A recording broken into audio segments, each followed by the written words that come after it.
మానవ జీవితమే ఒక మహాభారతం. మానవ జీవితమే ఒక మహాభారతం. అది మంచి చెడుల రెంటి నడుమ నిత్య ఘర్షణం. మాతృదేవోభవ. మాతస్త్వమేవ హృదయోత్సవ బాలగీత, గీతాత్వమేవ యదునందనవాక్ప్రపోత, పోతాత్వమేవ పరిపూర్ణ సుధాంసు జాత, జాతాత్వమేవ సుకుమారగిరా కృతార్థ, జాతాత్వమేవ. భారతీయ తాత్విక మహాసాగరం నుంచి పుట్టిన అమృతం భగవద్గీతకు ఆలవాలమైన మహాభారత కథాశ్రవణం కోసం ఎదురు చూస్తూ ఉన్న భక్తి టీవీ ప్రేక్షక మహాశయులందరికీ సాత్యవతీయుడైన వ్యాస సన్ముని తిక్కన మహాకవి అందించినటువంటి భగవద్గీతకు సాగుతున్న సామాజిక వ్యాఖ్యలో మానవ జీవితమే ఒక మహాభారతం. అది మంచి చెడుల రెంటి నడుమ నిత్య ఘర్షణం. నీరసపడ్డాడు అర్జునుడు. సీదంతి మమ గాత్రాణి ముఖం చ పరిశుష్యతి, వ్యపధుశ్చ శరీరే మే రోమహర్షశ్చ జాయతే, గాండీవం స్రంసతే హస్తాత్ త్వక్చైవ పరిదక్ష్యతే, నచ శక్నోమ్యవస్థాతుం భ్రమతీవ చ మే మనక. అవయవాలు పట్టు తప్పుతున్నాయి కృష్ణ. గాండీవం చేతిలోంచి జారిపోతోంది. ఒళ్ళంతా చెమటలు పోస్తోంది, మంటలు కక్కుతున్నాయి. చెమటలు పోసేటప్పుడు మంటలు రావు, మంటలుగా వచ్చేటప్పుడు చెమటలు రావు. దిగ్భ్రాంతికి లోనైనప్పుడే ఇవన్నీ వస్తాయి. ఆ నిశ్చేష్ట స్థితి అనేక రకాల కారణాల వల్ల మనకు కలుగుతుంది. ఉత్తరుడికి భయం కారణంగా కలిగింది, అర్జునుడికి బాధ కారణంగా కలిగింది. ఏదైనా ఒకటే, ఏ రాయైనా ఒకటే, పళ్ళు ఊడగొట్టుకోవడానికి కానీ ఏ భావమైనా ఒకటే, ఆత్మస్థితి నుంచి మనని జార్చేయడానికి. ఆత్మస్వరూప స్థితిలో నిరంతరం ఉండగలగడమే మహాయోగి లక్షణం. వాడి వల్ల లోకానికి మేలు జరుగుతుంది తప్ప కీడు జరగదు. లౌకికమైనటువంటి స్పర్శల్ని మనస్సుకి బాగా దగ్గరికి చేర్చాము అంటే ఖచ్చితంగా కీడే జరుగుతుంది. ఎందుకంటే మన పర అనేది మొదలైపోతుంది. ఇంకా సమస్త సమస్యలకి కారణమే ఈ ఆత్మజ్ఞానం లేకపోవడం. ఏదో అందులో ఆ విద్యలో మనం పాల్గొనగలిగాం చాలు, మనము అందులో ఉన్నాం. అవధానాలు ఎవరండి అంటే ఈవేళ ఫలానా పేరు కూడా చెప్తున్నారు చాలు, అంతకంటే అక్కర్లేదు. ఇంతకంటే ఎక్కువ కనుక ఆశించామంటే మనం ఖచ్చితంగా రాగద్వేషాలకు లోనైనట్టే.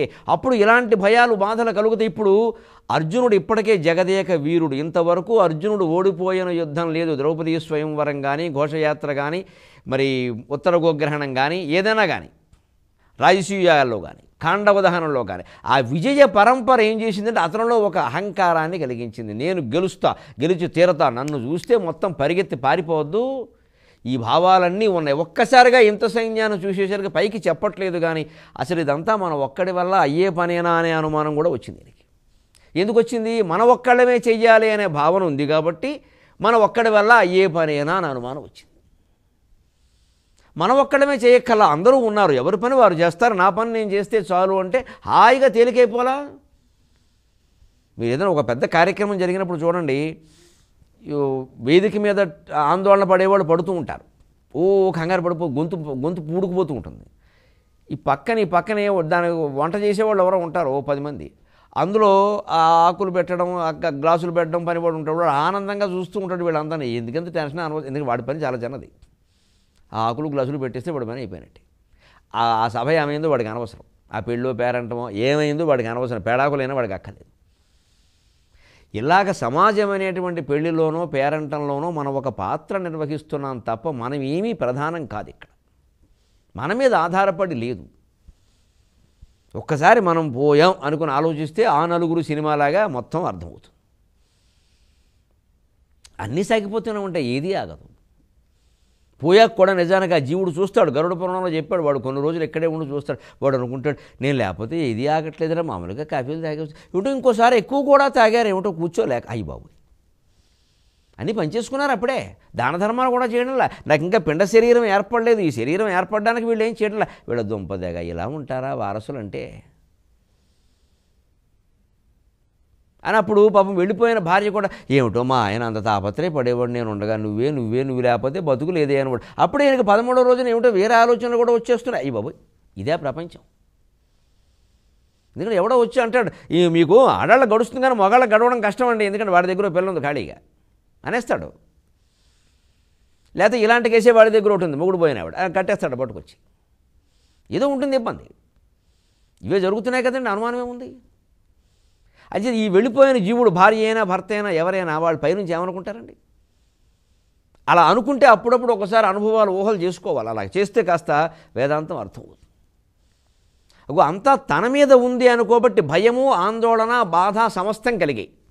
ఇక వైరాగ్యం వచ్చింది వెంటనే. నకాంక్షే విజయం కృష్ణ నచ రాజ్యం సుఖాని చ కిన్నో రాజ్యేన గోవింద కిం భోగైర్జీవితేనవా. కృష్ణ విజయం నకాంక్షే, ఈ విజయం నాకు అక్కర్లేదు. ఏడు మెచ్చి మేకతోలు కప్పుతారో ఎవరో శాలువాలు కప్పుతారో నేను విజయం సాధించాలా?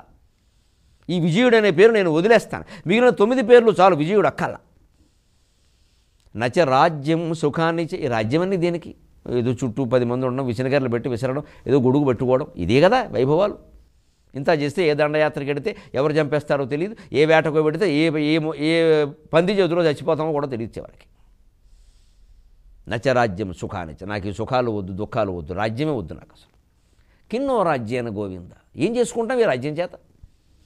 కిం భోగైర్ జీవితేనవా, భోగాలను అనుభవించాలి. అసలు జీవితం దేనికి? ఎంత వైరాగ్యంలో గడిపాడు. యుద్ధరంగంలో సేనయోరుభయోరు మధ్య నుంచున్నాక రావాల్సిన వైరాగ్యం అండి ఇది. నిజానికి ఒకవేళ నీకు వైరాగ్యం వచ్చినా, రాత్రి కూర్చొని వైరాగ్యం వస్తే ఎవడో ఒక క్యాసెట్ వేస్తాడు. యుద్ధరంగంలో ఏమయ్యాలి? ఇక్కడ కాకిరి ఎట్ట వేయాలి పైనుంచి, క్యాసెట్ కాదు. కానీ కృష్ణుడికి నిజానికి విపత్కర పరిస్థితి అర్జునుడికి రాల, కృష్ణుడికి వచ్చింది. ఏమిటి ఇప్పుడు ఈ సైన్యం అక్కడ ఇక్కడ పెట్టుకుని వాళ్ళేమో ఓ పక్క పౌండ్రం దధ్మో పృథక్ అని వాళ్ళు శంఖాలు మోగించేస్తూ ఉంటే ఆయుధాలు తడతడలాడిపోతుంటే ఈయనకి ఇప్పుడు ఈ వైరాగ్యం ఏమిటి? ఇప్పుడు ఇక్కడ ఏం చేయాలి నేను? ఇప్పుడు సారథ్య బాధ్యతలు కృష్ణుడు ఎందుకు స్వీకరించాడో గమనించండి. ఆయనకి భవిష్యత్ దర్శనం ఉంది, అర్జునుడికి వైరాగ్యం వస్తుందని తెలుసు. అప్పుడు చెప్పవలసిన వాడు తానే అని కూడా తెలుసు. అప్పుడు తాను వెళ్ళి 16,000 మంది మధ్యలో ఉంటే ఈయనకి ఎవరు చెబుతారు? 18 అధ్యాయాలు. అందుకనే భగవంతుడు ఆ బాధ్యతకు అంగీకరించాడు. మన వాళ్ళు ఎటువంటి వాళ్ళో భగవంతుడికి బాగా తెలుసు. జీవతత్వం దైవానికి తెలుసు, దైవతత్వం జీవానికి తెలుసుకోవడం కష్టం. కానీ రాజ్యం వద్దు, ఏమొద్దు, ఏం చేసుకోవాలి ఇదంతా అంటే తీవ్ర క్రోధాన్ని చూపించవలసిన సమయంలో తీవ్రమైన వైరాగ్యం రావడం. జీవితం అనే నాణ్యానికి బొమ్మ, బొరుసు, తల్లి. బొమ్మ బ్రహ్మాండంగా ఉంటుంది. భారత జాతీయ చిహ్నం 4 సింహాలు, ఓ సింహం కనపడదు. సత్యమేవ జయితే. వెనకాలకి తిప్పితే ఏముంది? 1, 2 అంకె. ఈ రోజుల్లో అయితే 1, 2 తెలుసుకోవడం కూడా కష్టం. ₹2 ఇస్తున్నా, ₹1 ఇస్తున్నా వాడు 2 అంటున్నాడు, వాడు 2 ఇస్తున్నా 1 అంటున్నాడు వాడు. అందుకని తీవ్ర వైరాగ్యం ఉండవలసిన చోట తీవ్ర ఆసక్తి, తీవ్ర ఆసక్తి ఉండవలసిన చోట తీవ్ర వైరాగ్యం కలగడం సహజం. జీవితం అనే నాణ్యానికి ఇవి బొమ్మ, బొరుసు. అందుకే మనం తేల్చుకోవలసింది, మనం కర్మ చేస్తున్నామా, లీల చేస్తున్నామా? మనం ఎవరం లీలలు చెయ్యం. మానవలీల అనే మాట లేదు ఎక్కడ. దైవలీల ఉంది, కృష్ణలీల ఉంది. ఆ లీల పదం కూడా కృష్ణుడికే వాడారు. మిగిలిన అందరికీ సుశీల వాడారు, కృష్ణుడికి లీల వాడారు. కృష్ణలీలలు అంటారు. ఏమిటి? ఆనందం కోసం చేసేది కర్మ, ఆనందంగా ఉండి చేసేది లీల. కృష్ణుడు ఆనందంగా ఉండి చేశాడు. సారథ్యమైనా అంతే, సంసారమైనా అంతే. అందుకే 16,000 మందితో చేయగలిగాడు. వాళ్ళందరినీ ఆనందింపు చేశాడు. ఆయన ఆనందం ప్రధానంగా ఆయన భావించాలి. సంసారాల్లో కూడా మనం మగాళ్ళు ఎవరైనా సరే స్త్రీ ఆనందం ప్రధానంగా భావిస్తే సంసారం చాలా చక్కగా ఉంటుంది. నా పౌరుషం ప్రధానం, నా కోరిక తీరడం ప్రధానం, నా ఆనందం కోసం వీళ్ళందరూ ఉన్నారంటే ఇక అహంకారం మొదలైనట్టే. ఇక గొడవలే, ఇక రోజు చికాకి. వీళ్ళ ఆనందం కోసం నేనున్నాను అని మగవాడే కదా, ఆడదు కూడా, పిల్లలు కూడా క్రమంగా ఎదుగుతున్న కొద్దీ అలా అనుకోగలిగితే, నేను నా కోసం కాదు, నాతో ఉన్న 3 వేడెవరు, 3 మించి లేరు, మనం కాకుండా 3. అంతేగా. పిల్లలు పోయి హాస్టల్లో ఉన్నారు, పెద్దాళ్ళు పోయి వృద్ధాశ్రమంలో ఉన్నారు. మనం ఎవరు ఉన్నాం ఇక్కడ? మహా ఉంటే వాళ్ళు వీళ్ళు ఇంకో 2 ఉన్నారు. అతిథులు ఎవరు రమ్మన్నా రావట్లేదు, హోటల్లో దిగుతున్నారు. కానీ వాళ్ళ బాధ మనకేం లేదు. వేళ ఈ ఉన్న 3, 4 ఇంట్లో నేను తప్ప మిగిలిన 3 సుఖంగా ఉండాలి, నేను బాధపడినా పర్వాలేదు అని ఇంట్లో ఆడది కానీ మగాడు కానీ పిల్లలు కానీ, భార్యాభర్త అనుకుంటే పిల్లలు అనుకుంటే సంసారంలో సమస్యలు ఉంటాయండి అసలు. వీళ్ళంతా నా కోసం పుట్టారు, నేను సంపాదిస్తే వీళ్ళు తింటున్నారు, నా కోసం కష్టపడాల్సిందే, ఏం చేస్తారు పడక? ఈ ఆలోచనలు వీరుకున్నాయి. నేను ఎందుకు పడాలి, నా కోసం ఏం చేశాడు ఈయన అని ఆవిడుకుంటుంది. అయిపోయింది గొడవ. ఏదో చేశాడు పోనీ మనం చేద్దామని ఆవిడ కానీ, అయ్యో ఆడది ఎంత కష్టపడుతుంది, మనం చేయకపోతే ఎలాగని ఈయన కానీ అనుకుంటే ఏముందండి సంసారం? 100 సంవత్సరాలు చేయొచ్చు, చేస్తే బాగుండదు. కానీ అది ఆ భావన ఉన్నవాడు కాబట్టి ఆయన చేసింది లీల. మనం చేసేది కర్మ, మనం ఆనందం కోసం ప్రతి దాని నుంచి ఈ ఒక్క పరీక్ష పాస్ అయితే చాలా కష్టపడి చదవడానికి పాపం యాతన పడుతుంటుంది. మెడిసిన్కి బైపీసీలు చేరింది అమ్మాయి, మెడిసిన్ ఎంట్రన్స్ రాస్తుంది. టీలు తాగేసి రాత్రి తెల్లవారులు బిట్లు తిట్లు క్వశ్చన్ బ్యాంకు ఆన్సర్ ట్యాంకు చదివేస్తూ ఉంటే మనం పక్కన కూర్చి నువ్వు ఈ 4 రోజులు కష్టపడితే పరీక్ష నీకు మెడిసిన్ సీట్ వచ్చేసింది అనుకో, మీ నాన్నలాగా సప్పో చేసేసి ₹1 కోటి కట్టేసి నీకు మెడిసిన్ సీట్, తర్వాత నువ్వు డాక్టర్ అయిపోతావు. తర్వాత బాధలు ఉండవా? అప్పుడు మొదలవుతాయి అసలు బాధలన్నీ. ఎందుకంటే ఇంతకంటే పెద్ద డాక్టర్ మొగుడు కావాలి, వాడు పేషెంట్ కాకుండా ఉండాలి, ముందు ఈ చదివి ఈవిడ పేషెంట్ కాకుండా ఉండాలి. ఇవన్నీ మనం ఆశపడుతూ ఉంటే ఆనందం కోసం, తర్వాత ఆనందం కాబట్టి ఇప్పుడు దుఃఖపడని చెప్పడం. కానీ ఈ చేస్తున్నప్పుడే ఆనందంగా ఉండాలి అంటే వారికి ఆసక్తి కలిగిన చదువు చదివించాలి. వారికి తెలుగు సాహిత్యం ఇష్టం, చదువుకోమనండి. మహానుభావుడు అవుతాడు, అనుమానం వేలు. మేమంతా అవలా ఈ గౌరవాలకి ఉబ్బి తబ్బిబ్బి అవుతున్నాం. అసలు మనకేమిటి ఈ గౌరవం ఏమిటి? చదవగా వచ్చిన జ్ఞానమే కదా, ఆ జ్ఞానాన్ని పంచుతుంటేనే కదా నలుగురు అభిమానిస్తున్నది, లోటు లేకుండా సాగిపోతున్నది సరస్వతీ కటాక్షం వల్ల. ఇదే పిల్లలకి నేర్పాలి మనం. నీకు ఇష్టమైన చదువు కానీ నువ్వు ఏ చదువు చదివినా మంచిదే, నువ్వు ఆ రంగంలో వీరంగం ఆడేయాలి. నిన్ను మించిన వాడు ఇంకోటి ఉండొద్దు అన్నట్టుగా చదవాలి నువ్వు. అది అసూయ పెంచమని కాదు, అలా ఉండాలి లక్ష్యం. అప్పుడు ఖచ్చితంగా నువ్వు గొప్పవాడు అవుతావు. రంగాలు తల్లిదండ్రులు నిర్దేశించవద్దు. 10వ తరగతి దాటేనాటికి 14 ఏళ్ల వయస్సు నుండి వారి ఆసక్తులు బయటపడతాయి. మార్కుల రూపంలో పడవచ్చు, పరిజ్ఞానం రూపంలో పడవచ్చు, రకరకాల వ్యాసక్తుల రూపంలో పడవచ్చు.